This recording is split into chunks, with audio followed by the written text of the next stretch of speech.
I'm Cindy. And I'm Bob. We're RPlaceTravels. We're continuing our adventures in the Keys, and we finally made it down to Key West. Yay! It was a long ride. 3 hours from where our RV park is. It was a 3-hour drive. So check out this video and see what Key West is all about. Just an itty bitty ditty about a couple on the road, driving an RV, pulling a toad. No place special to roam, not looking for a home. Won't you come along with us? We are RPlaceTravels.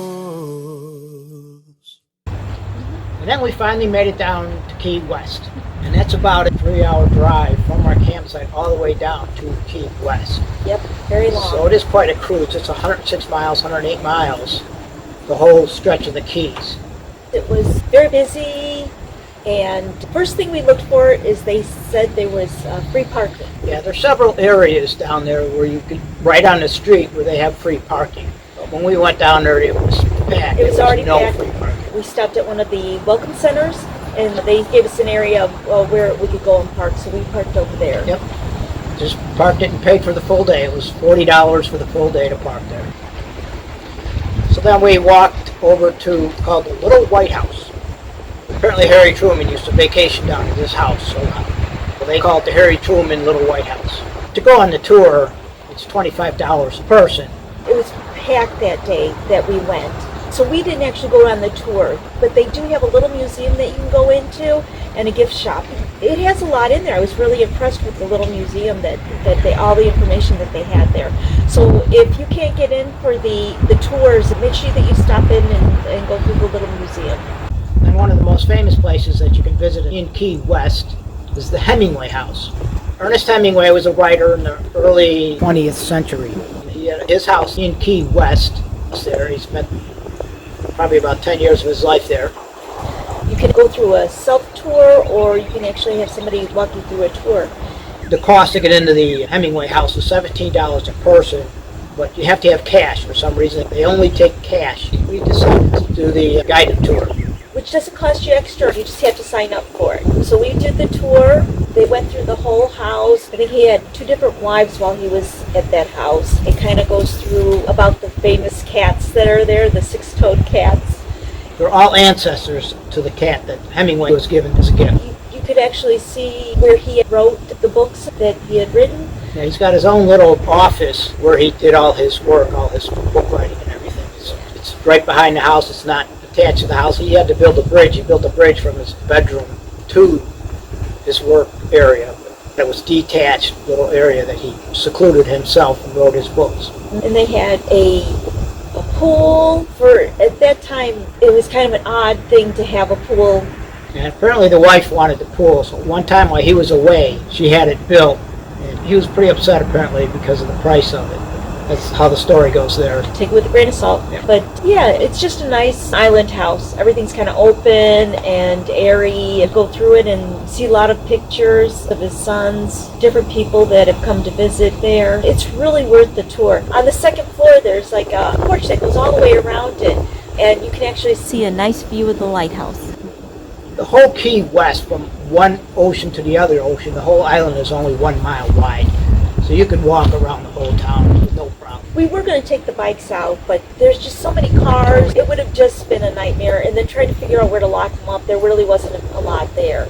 There's a lot of people that rent bikes. We just figured it'd be easier if we just walked. Yeah, they say the best way to get around town there is by bicycle, but we weren't having any of that. It was just too many people, too crowded for us. Mm-hmm. We walked down to the buoy.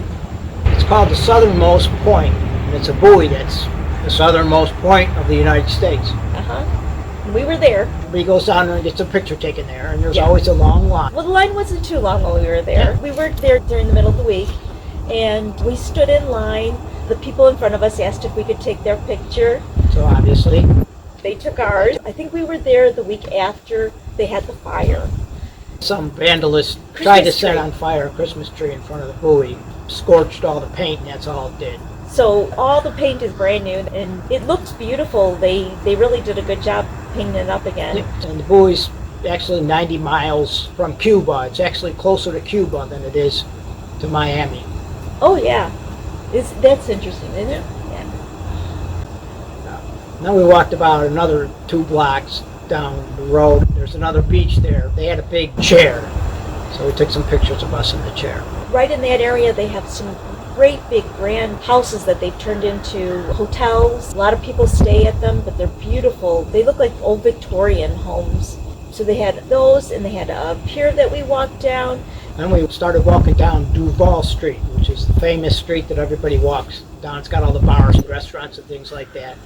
And the first place we ran into was a butterfly museum. And it was really nice. You got your tickets in the gift shop, and then you went into the conservatory with the butterflies. The cost to go to the butterfly museum is $15 a person. And then we went into the butterfly conservatory, and it was just full of butterflies, and they had the trees and all the different areas that they like to eat the little flowers. And they had a couple of flamingos. The butterflies were just everywhere, and every once in a while they would land on your shoulder. Before you left, you have to make sure that you look in the mirror and that, so you don't take the butterflies with you when you left.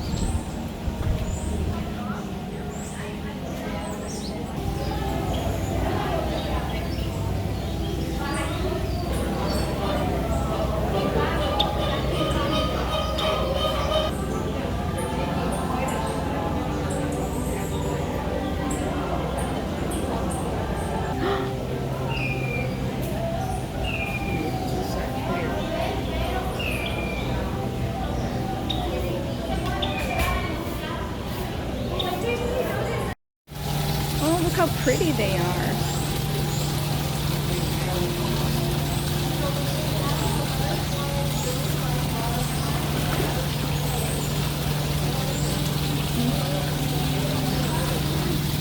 Hello.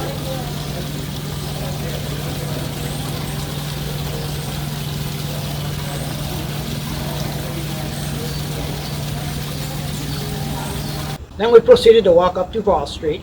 There's lots of stores and lots of restaurants and things like that down Duval Street. So there's a lot to do there. The whole street's probably about a mile long. Just make sure that you stop at some of the stores and see what you want to see. They have all kind of art there to see, to buy. They have crafty stuff and lots of t-shirts for sale. About lunchtime, so we stopped into Jack Flat's. Jack Flat Restaurant. And as we were walking down, all of the restaurants were just full. So it was really hard to find something. We chose it was because there was seating available. It was very home-style cooking, like meatloaf and things like that. So if you're really looking for a good meal, it's a good place to stop. Yeah, it was actually pretty good food. It's a good waiter, too. Carrying on conversation with him about Key West and where he lives and about his life, what he's doing, how long he's been there, Yeah. all kinds of stuff. So it was very interesting. Yeah, you never know who you're going to meet. Yeah. So it was nice. You know, people are very open there and talk to you and everything. So it was fun. So down at the end of Duval Street is Mallory Square. All day long down in Mallory Square they have entertainment going on. People playing guitars and jugglers, all kinds of entertainment. But what it's really known for, what people go down there for, is to watch the sunset go down. We made it probably about a half hour before the sunset.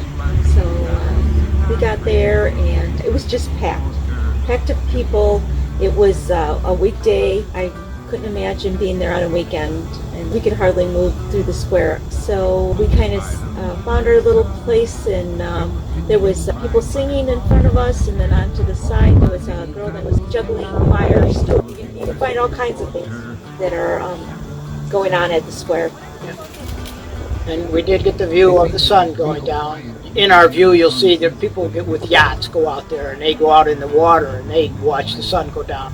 If you want to be around where the crowds are and what's going on, that's the place to be, right before the sun goes down. After that, we kind of worked our way back to our car when it started to get dark out. And it's the time where all the partying starts. So we were getting ready to go back, and everybody else seemed to be coming down to Key West.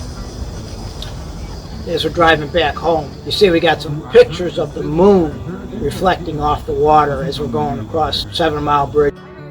I I think everybody should go down to Key West. It's a place where you can find almost anything. If you like to party, it's down there. If you like just food or shopping, you name it, it's all down there. Key West was wonderful. Thanks again for watching our videos. Hope you enjoyed it. Thanks for joining us. It was a wonderful trip that we had. We spent a whole month there going through it. I think it was one of the best places that we've been to. I'm so glad we stayed there for the whole month. We do these trips so you don't have to. Or we do these trips so that you have an idea when you get there what you want to do. If you're looking for a warm place for the winter, I would suggest going there. Lots of stuff to do. A lot of things to do. We hope it inspires you to take the same trip. At least you can get an idea of what's there. Yeah, it's a great place to visit. And from the Keys, we're heading north because we can't go any further south. I think it's too soon. Too soon. Come and join us and see where we go.